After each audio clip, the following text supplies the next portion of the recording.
Welcome to another exciting episode of the Andre The Beast Crayton Show. Another exciting show and definitely another exciting guest. Today we're going to talk to Miss Michelle Urbanski, a beautiful young lady from Canada, a podcast producer herself, and more importantly, her journey into that beast mindset, coming through all kind of obstacles and then coming back to enlighten not only herself mentally, physically, emotionally, and spiritually, but she's passing that gift on to other people as well. So let's welcome to the show, Lisa. What's up, Lisa?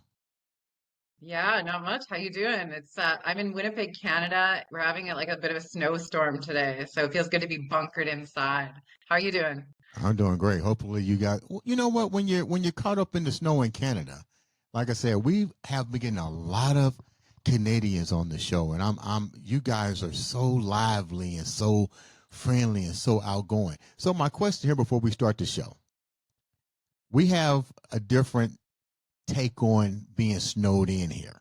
What's it like to be snowed in Canada? What does bunker down mean in Canadian terms when you're snowed in?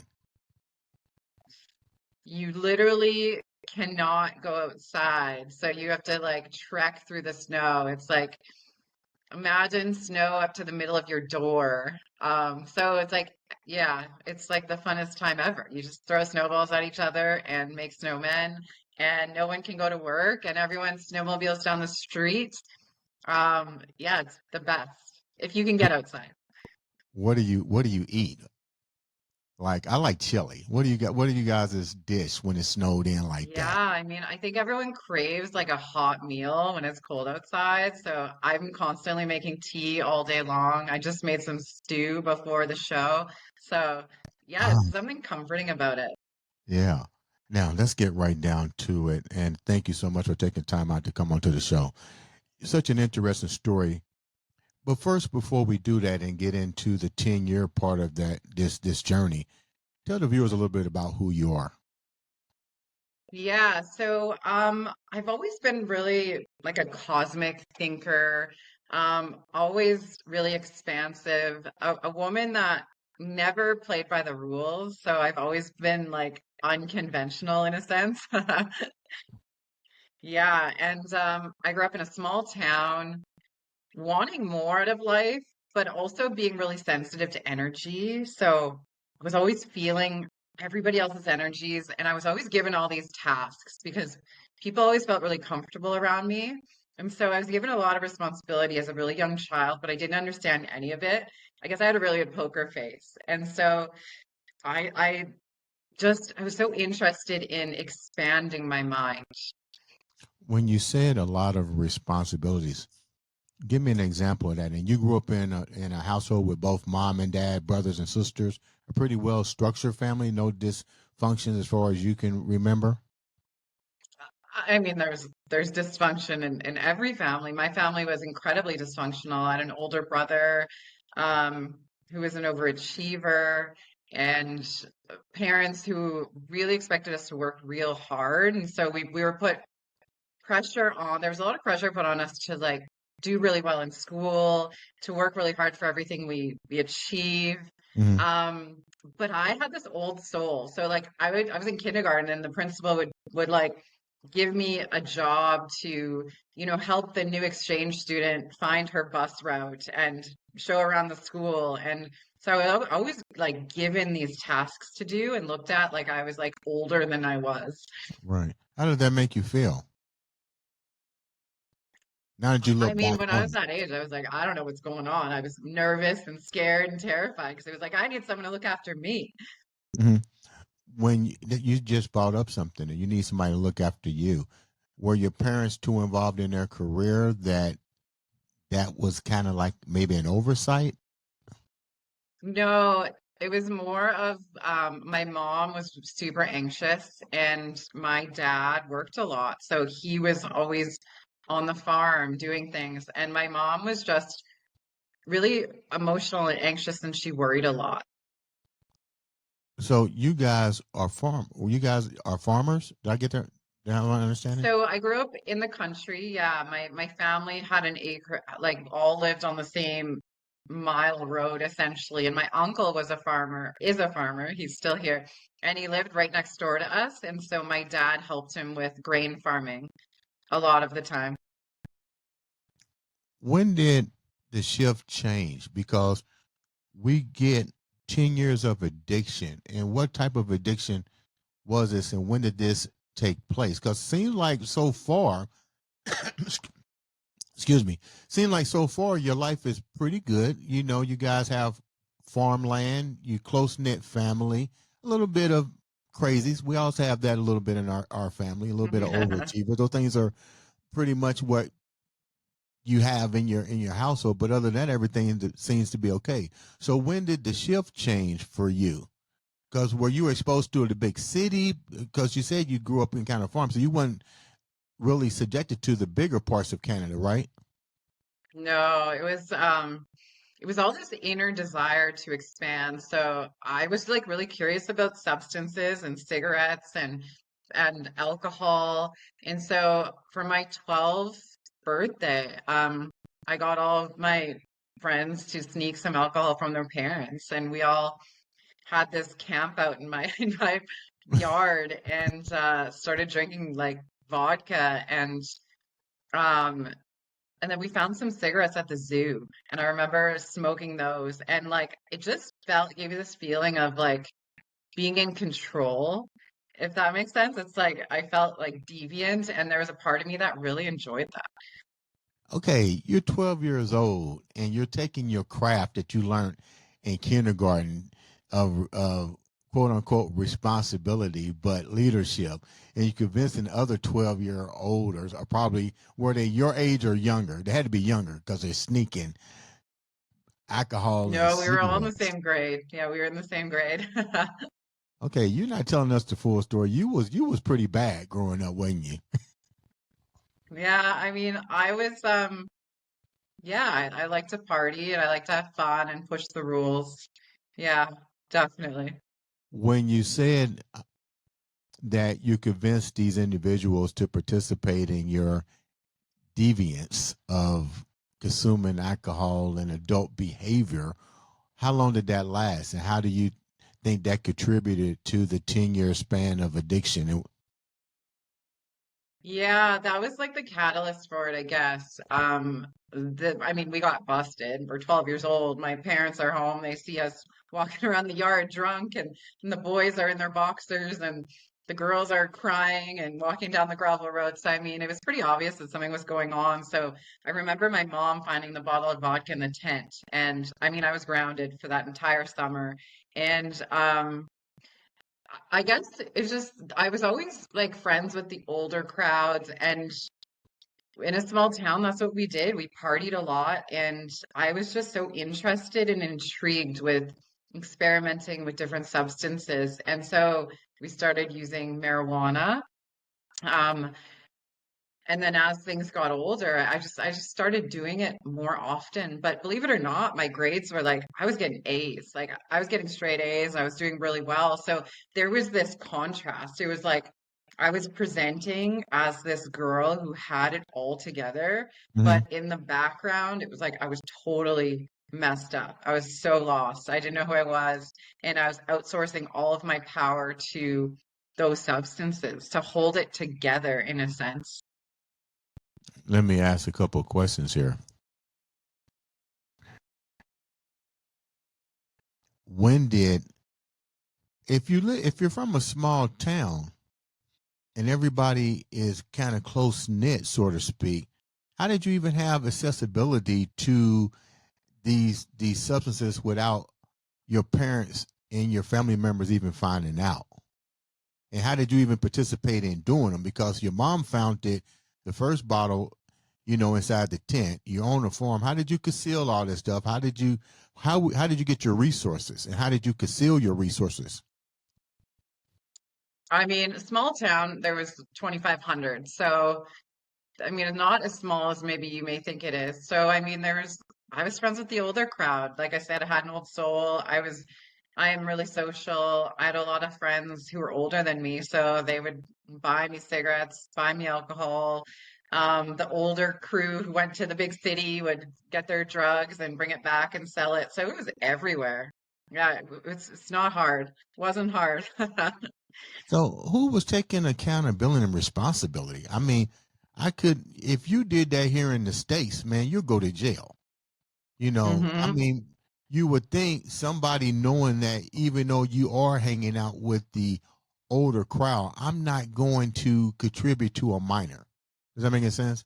So hmm who was taking accountability? Nobody, just free will, and they can care less of the consequences, or the fact that maybe what if you OD? What if you die from alcohol poison? Yeah, I mean, it was a different time back then. So the troublemakers, I didn't cause a lot of trouble. It was all we just used in our friend group and had parties in homes and I didn't cause trouble. So as much as I might sound like a troublemaker, I didn't cause trouble. So the people who were the troublemakers, they stole the attention from the police and all of that, and we just kind of lived our life, if that makes any sense. I was under the radar because I appeared to have everything together, right? Like I'm doing really well in school. I'm into sports. I'm a high performer. But that it was like almost like a secret life. And nobody in your family was aware of maybe a shift change in your behavior. I mean, if you're under the influence, you show some type of behavior pattern. Yeah, when I got older, I found prescription drugs, and that was my vice. Is I tried opiates for the first time and became reliant on them and addicted to those, and that's when I couldn't hide it anymore because what I was going to university and I was using, but people were noticing that my behavior was slowly deteriorating. Like I was looking like I was unwell. So I ended up moving home after a toxic relationship and confessing to my family that I was addicted to the prescription drugs. So eventually I had to come back to my family after moving out to tell them that I needed their support and I needed help. How hard was that for you? It was really scary. The first scariest thing was having to move home. I was like, you're in your mid 20s and I was living with a man and it was like everything falls apart, right? And I'm relying on these substances. And the scariest thing in that moment was how am I going to move home and continue using these substances? Because that's all you think about. You mentioned dysfunction or a toxic relationship. Were you guys both users, addicts, so to speak? Yeah, my God, that's all we did. It was like that's why we got along. So we lived together and had a lot of people come in and out of there and everyone would use drugs. I mean, did you ever sit back and ask yourself, why am I doing this? Or were you that far gone?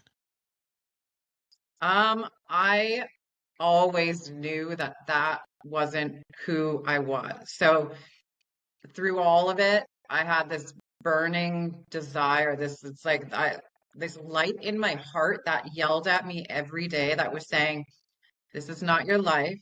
Hold on. Hold on. You're going to make it through this. You're going to get through this. This is not you. And so I was able to overcome a lot of things that a lot of addicts aren't able to because I had this special gift inside me that was waiting to be revealed. So it was like a powerful feeling, but also this contrasting, like, I don't know how I'm going to survive, but I know when I do and I get through this, it's going to be worth it. Let's go back a minute because it sounds crazy. You said you was able to get over some things that most addicts couldn't. What are those things that most addicts couldn't get over that you did get over?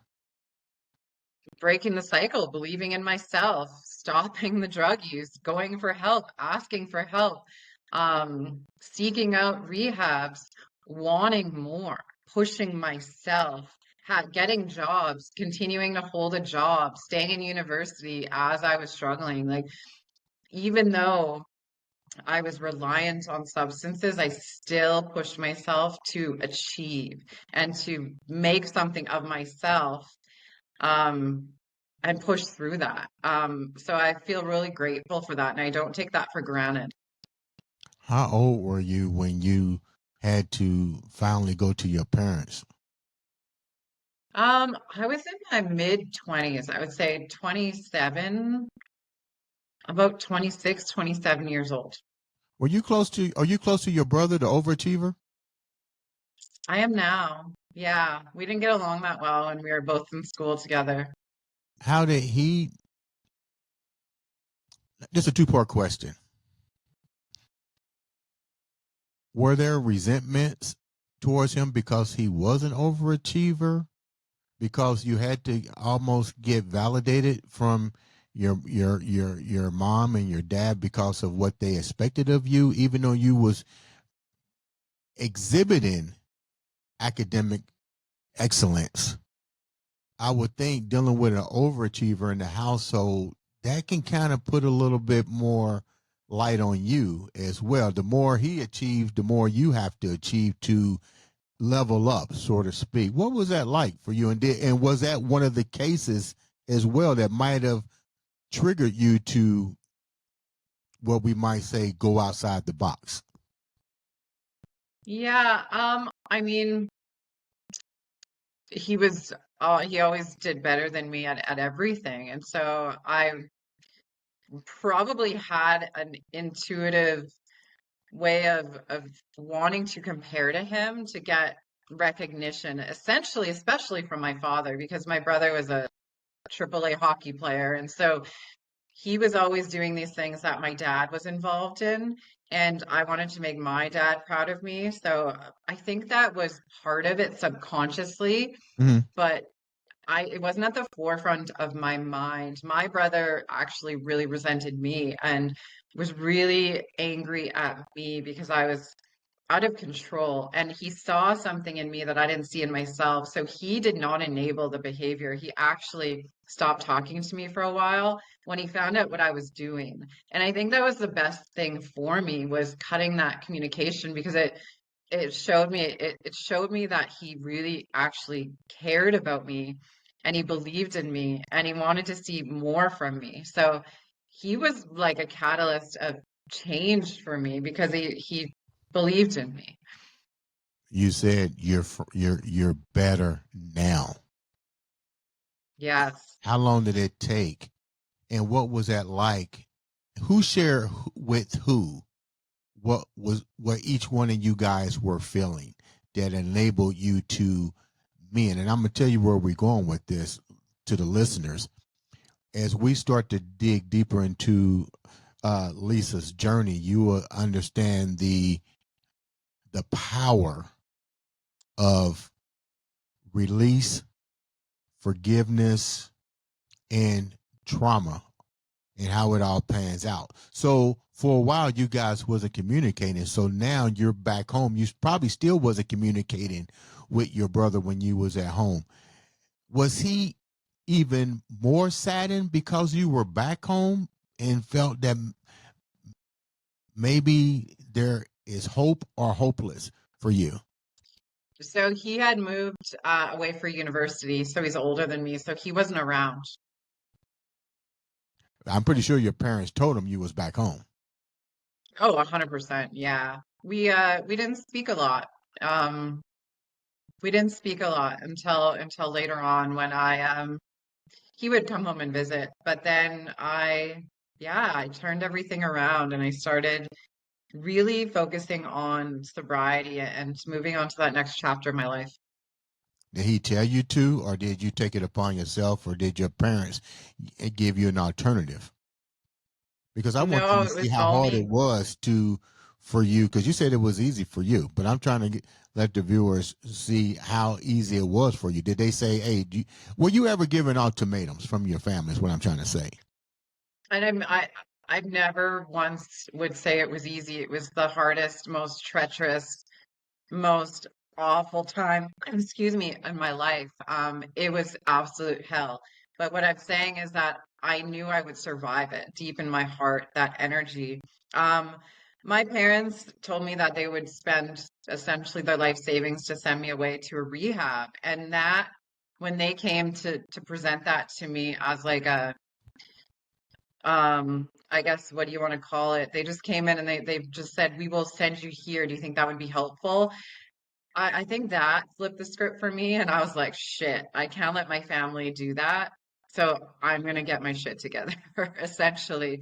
And I want to say there's no real explanation to my sobriety besides waking up one day and being ready to face it. And so when you're ready to face it, that's when change happens. But until then, I did not know how I was going to get out of the dark, but there was pinholes pierced in the dark walls that were shining some light in that showed me that there was a way. So I just didn't know I still call it a miracle. Usually, when people are in this situation, you was attracted to, let's call it what it is, chaos. You had a relationship that was with a drug addict. There was probably more of those same repeated behaviors. When you try to redeem yourself to get yourself back because you knew something was burning in you, how difficult was it to get rid of the backstabbers? Did they want to leave? And this is a good question I got to ask. A lot of times when you're hanging around those people, they don't want to see you get clean. How difficult was it for you to transition? Because you just ain't cut those people off cold turkey to some degree. Yeah, essentially I did. I had to get a new cell phone. Um, because we were out of the city and out of the town, it was easy for me to hide essentially for a while. But I ended up moving to the city and I just had to ignore them. Like if they did get my cell phone number, I literally started my life over. So it was like I had to cut all communication with all of those people from my life. And it was traumatic. It was really hard for me even to go into the small town I grew up in because if I would run into those people, it was like PTSD. You feel that in your gut and you remember the times. But eventually, when I started getting better, I ended up helping a whole ton of them. They were inspired by the work that I was doing, which actually inspired them to want more for themselves. So years after I got sober, I went back and I helped a whole bunch of them get through some of their toughest times. So it was beautiful actually. When you was helping them get through their toughest times, based on your experience, what did you guys find out that you had in common that I led mean, them to led all you guys into everyone's doing? using to cover up anxiety and depression and their mental health, right? So it's like uncovering the self-love. It's like learning how to love yourself again. So really, addicts struggle with managing feelings. They struggle with trauma and they don't want to feel anything. So it's really uncovering that and learning how to like radical self-love, essentially. What were you running from and chasing? Because so far, your life didn't appear to be bad at all. You just decided you wanted to be rambunctious, but I didn't see any. Let me go here with this. I didn't see anything that would indicate. I'm not a therapist, nor am I going to play one on this show today. But I don't hear anything that resonate to trauma because you say you had a great life, other than your brother being this. But now let's go here. You do start experimenting with these substances. You are in close proximity with other individuals that at the time you didn't know why they was using and doing things as well. Now that you come out of recovery and you do a self-reflection and you did the work with those people, what did you find out about yourself?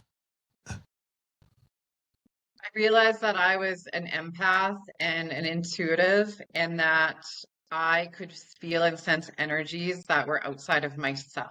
And so when I was using, it numbs me and it allowed me to just feel free of that. So when you're really sensitive to everyone else's energies, you don't even know what your own feelings are. So I was a young girl who had a lot of trauma trapped in my body and who could see and feel other people's trauma as well. And I thought it was my own because no one teaches you that stuff in school. You're never taught how to manage your emotions. You're never taught how to manage your nervous system. So I was stuck in fight or flight for many, many years in a very anxious body without knowing it. And so the alcohol, the drugs, the partying, they gave me freedom from that. Even if it was a synthetic version of freedom, it felt like freedom. So let me make sure I'm clear with my understanding here.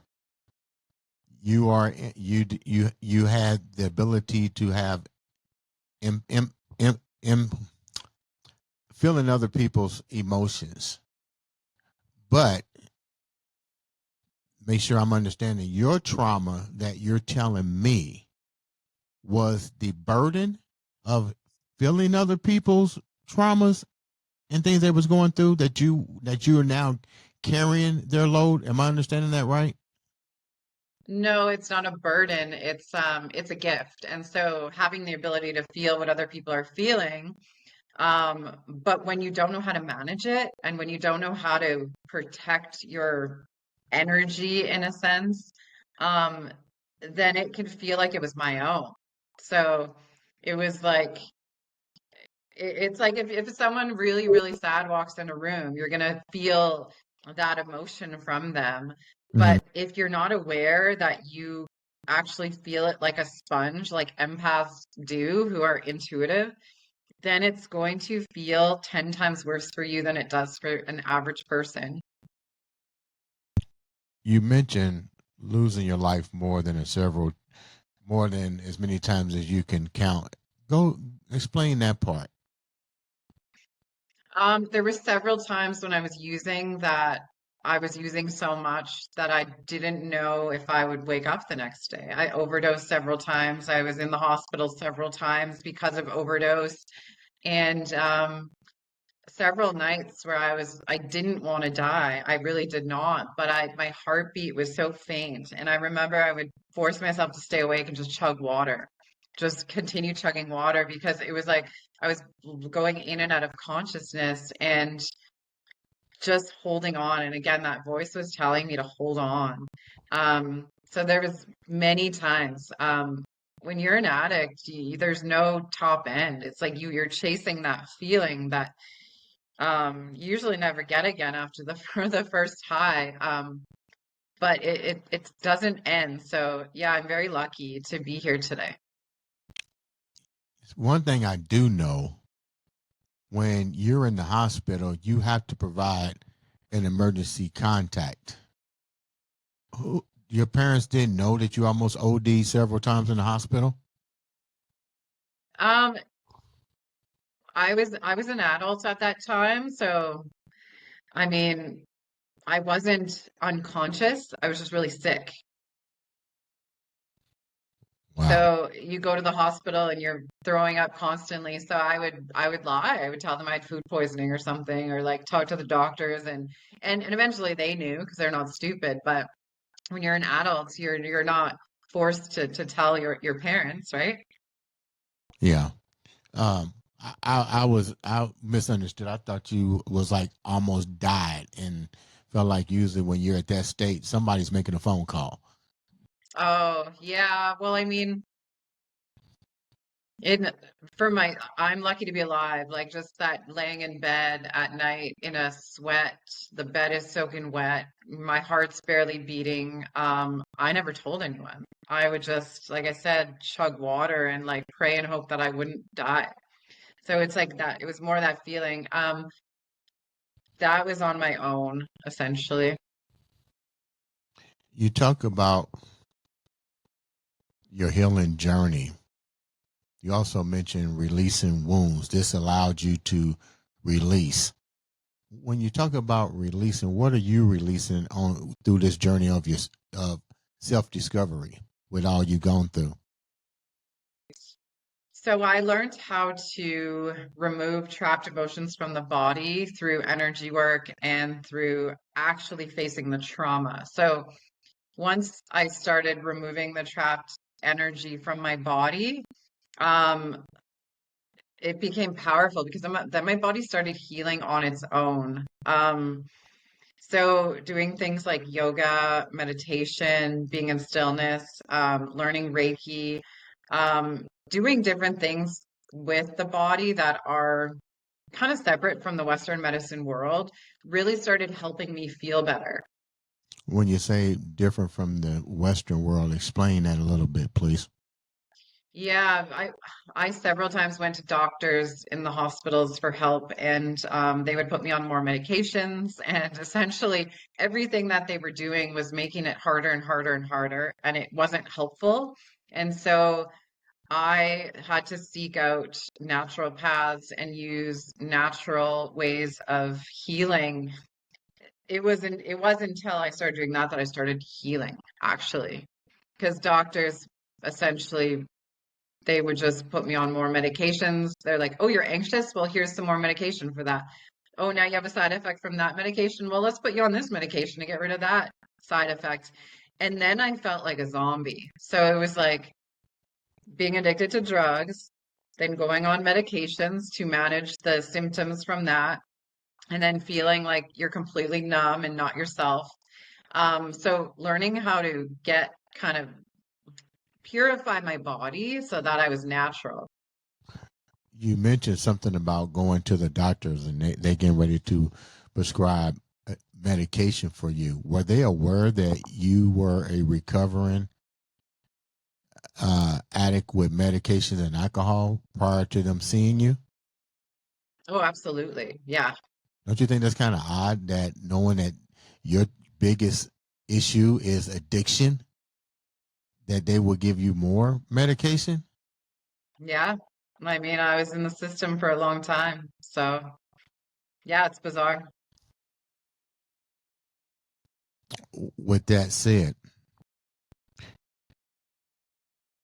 when you look back at your journey of going through all that, what was the what was the most scary part of this so far? The ideal of losing your family, the ideal of losing your life, because so far you have what appears to be a great life, but just made a few little childhood mistakes growing up that happened to manifest into something a lot bigger. The scariest part, I don't know. Every day was a struggle. When you're in that type of life, every moment is like like I said, your nervous system is just stuck in fight or flight. It was all scary. It was like not knowing how I would actually get out of it. It was like not knowing if I would ever make it, not knowing what was going to happen, but believing that there was something so much better and bigger for me. So I don't know if I would call it fear of anything. It was just having to learn how to have trust and faith that the toughest parts were going to lead me somewhere magical. What was the three things that you had to employ first in your life, in your journey to make these things possible? The three things I had to implement, you said? Yeah.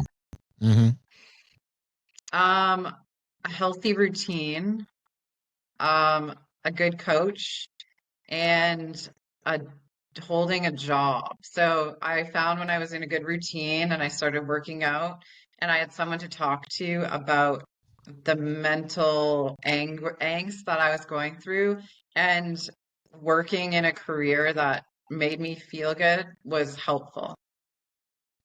What career were you working prior to what you're doing now that made you feel better? I started doing legal work. So I started working with as a probation officer. So I did work with criminals in the system. So I got to work with people that were struggling and had gone through similar things that I did. So I actually volunteered at a jail and I was talking to people who were stuck there to be a source and outlet for them, a company. So I just started giving back and offering my experience even when I was still healing so that I could help other people and relate to them. I just started getting really interested in their stories. Let's talk about this gift that you got. Let's talk about frequency, alignment, body, and soul. Explain that to me. And more importantly, let's talk about the energy walker. What is that? The life force energy, and is it Kulunai? Kundalini. So Kundalini is essentially I'm a Reiki master. So I work with life force energy, which is inside all of us. And through the power of intention and my hands, I can help people heal by removing energies from the body. I also am able to communicate with people that have passed, and I am able to hear messages from other people's bodies. So when I really healed the trauma from my body and used those tools that I now use on other people, that's when I started feeling the best I've ever felt in my life. And that's when those gifts started coming into my world. And as crazy as it sounds, and I'm like, what is happening right now? It's been the most powerful. And it's really amazing to see other people how they feel after leaving a session. It's they say it feels like they get like an energetic reboot. So essentially I'm removing trapped emotion and energy from the body, which can be layers and layers and layers and layers in our system from years and years of trauma, from not speaking our truth, from not acting in the way we wanted to, from holding on to anger, from not crying, from doing all these things for treating our vessels poorly. Once you start removing that, the body starts thriving. Now, how did you master this? Is this something you have to go to school for to be a Reiki master? I mean, what's the qualifications? There's tons of individuals that say they're a Reiki master. I think I talked to you about one incident, and it's almost like a deck of cards. You don't know who's telling the truth or what. How do you determine a real Reiki master, and what should I be looking for with somebody that claims to be one?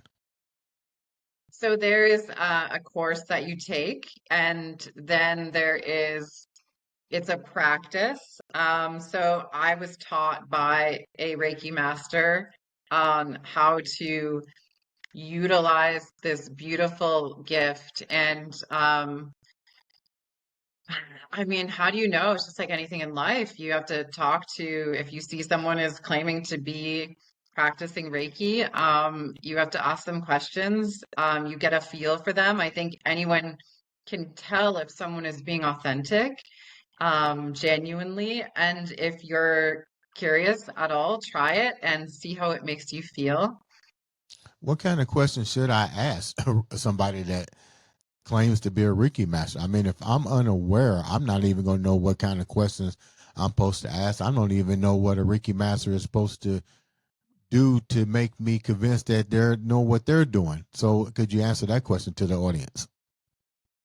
What kind of questions? So you can ask them what the work is, how long they've been doing it for, what their story is. Typically, I find, um, I mean, it's connection. If you're drawn to someone's energy, if they make you feel comfortable and good, that's a good sign that you're attracted to them. I feel like in spirituality, people come to you who need your healing energy.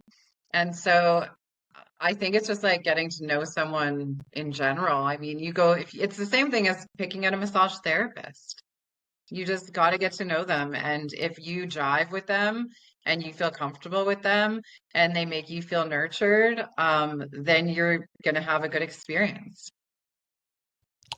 Let's go a little bit deeper before we wrap up.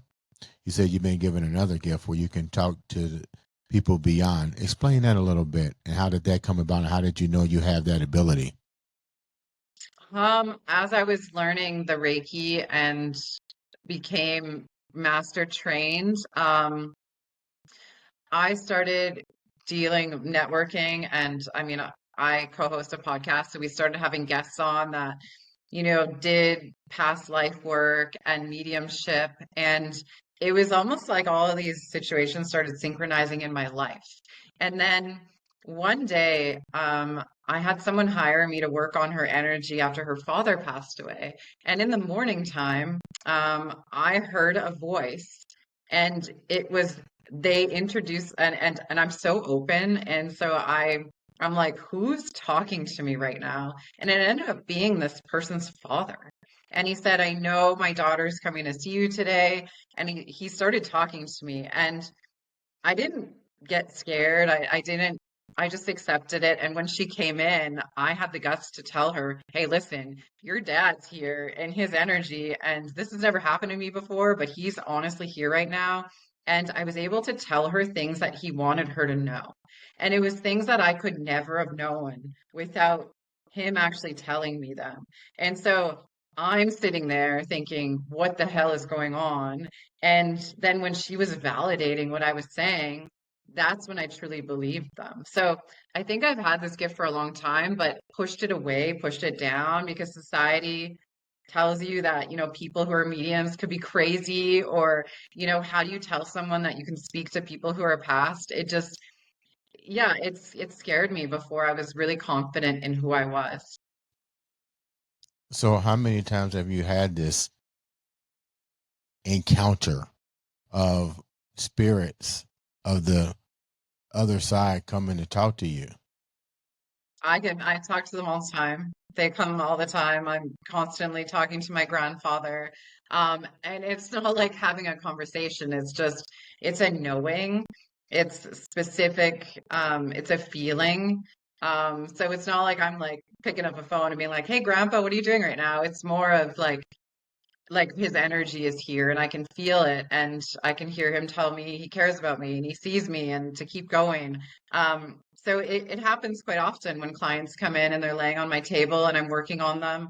Suddenly I can hear messages from people that have passed in their life, and it'll come to me as a feminine or a masculine, and then I ask the client to validate, and then I'm able to, like, sometimes I get messages, sometimes they're just their presence is there.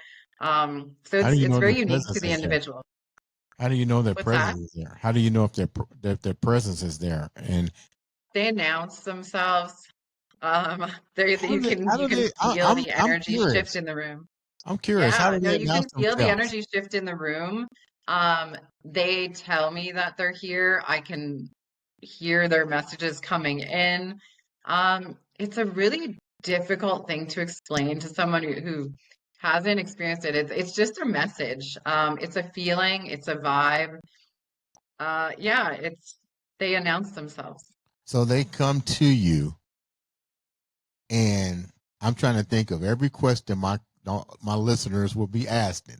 So they come to you, and let's say, for instance, Jimbo comes to you now and say, "Hey, tell Andre I said what's up." Is it, like how does that even work?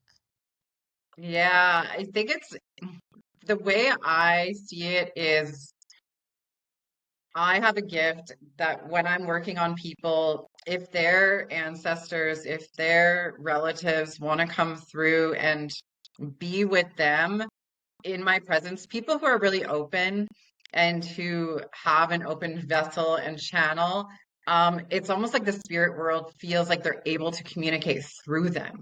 And so, like I said, it's a gift. And so I use discretion. I don't tell everybody everything. I've had people come through and tell me to contact their mother to tell them this, and I don't do everything I'm told. It's not like I'm following spirit land. Because I want to respect people's privacy. I also want to respect where people are at. So if Wait a someone's in minute. my Hold that. space and Hold I'm that working thought. on them, I will gently offer it if I feel it's okay. Yeah. Hold that thought. You just said something, so we're gonna go back a little bit. The afterlife people will come to you to say deliver a message to somebody they give you a name, and they're giving you a warning or whatever, but you don't tell the person on this side, what we call the living, because of what? You think that they may not be open, or they may think that you're crazy, but you can validate what you're about to tell the person. So why not tell them? Yeah, I mean, well, there's energy exchange involved. So I do this as part of my career. So if I started opening myself up to the spirit land and allowing all these messages to come through all of the time and delivering them to everybody, that would be a full-time job. So I mean, I have the ability to channel messages, but I also have ability to shut it down.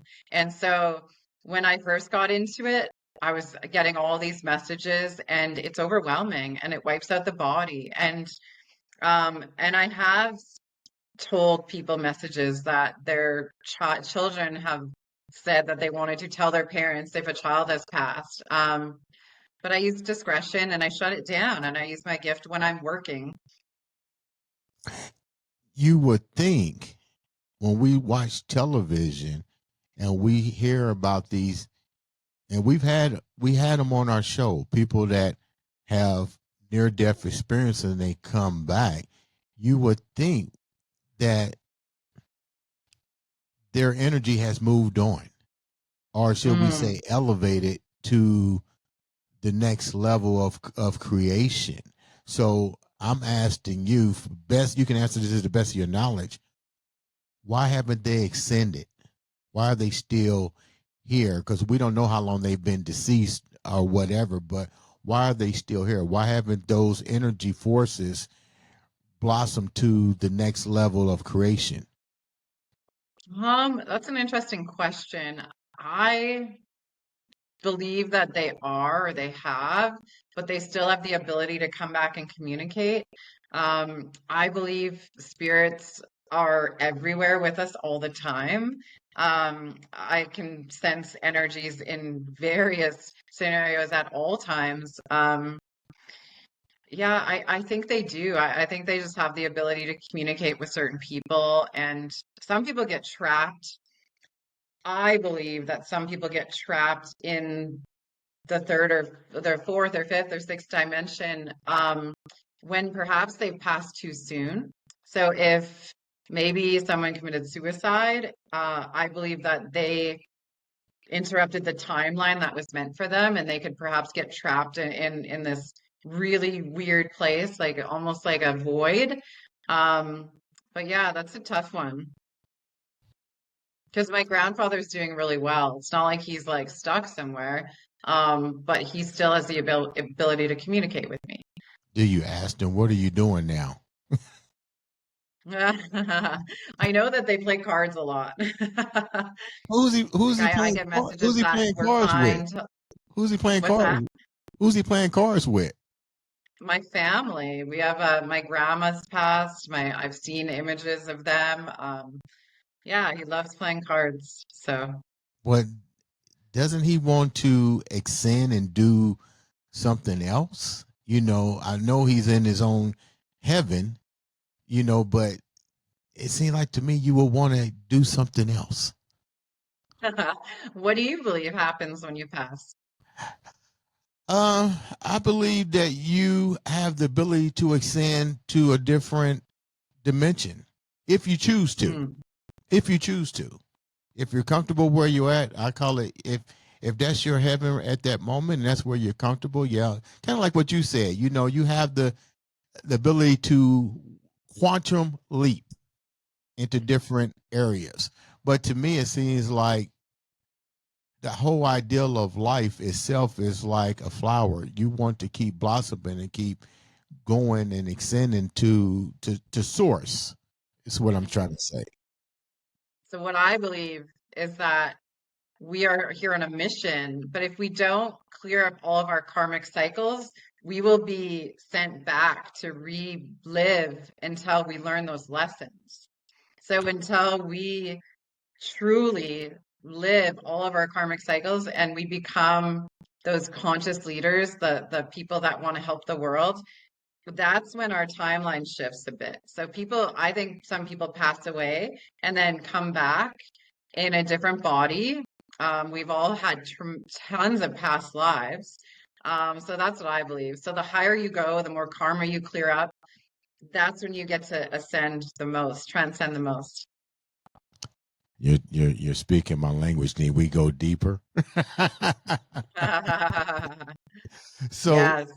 so what's next for you? And congratulations on your recovery. Congratulations on your gift of spreading your gift to the world. I'm pretty sure, like you said, your grandfather sees what you're doing. Your whole family sees what you're doing. This was a journey that took you in several different areas of life. What's next for you?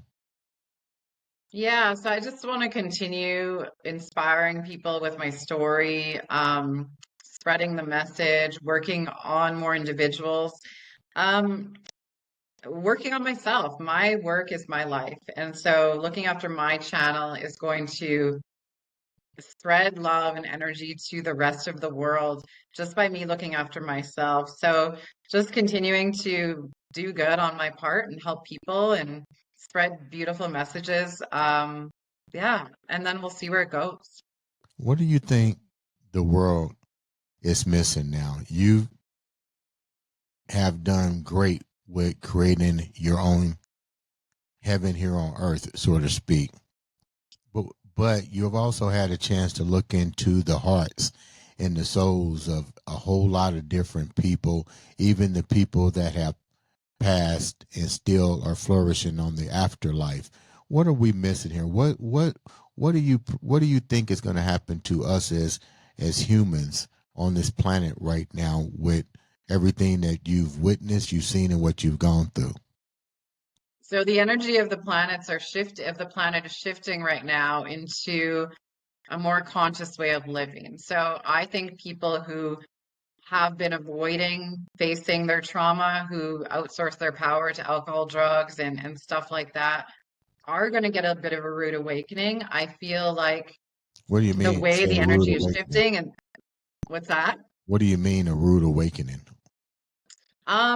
They're gonna struggle even more because the way the energy is shifting is we're being shifted into a higher level of consciousness. So the world is seeing a lot more people that want to work on themselves, that want to find out who they are. And it's the conscious leaders who are genuine, authentic, and allow their ego to take a back seat that are going to be coming more into the spotlight. The trending is people are going on these retreats, these health retreats. People are wanting to do plant medicine.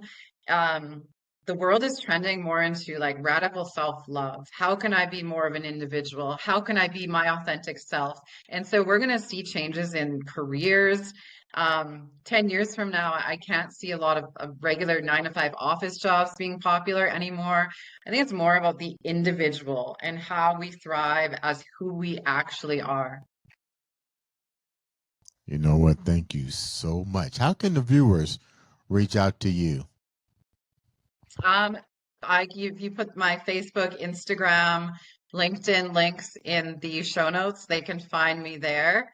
I'm constantly posting content, so I welcome anyone to message me if they feel connected to. Ladies and gentlemen, thank you, Lisa, for taking time to come on the show. Ladies and gentlemen, make sure you click that subscribe button, like, share, follow. Remember what I said. All it takes is one click of a button to change somebody's life or to make an impact in your own. This has been another exciting episode of the Andre the Beast Crayton Show.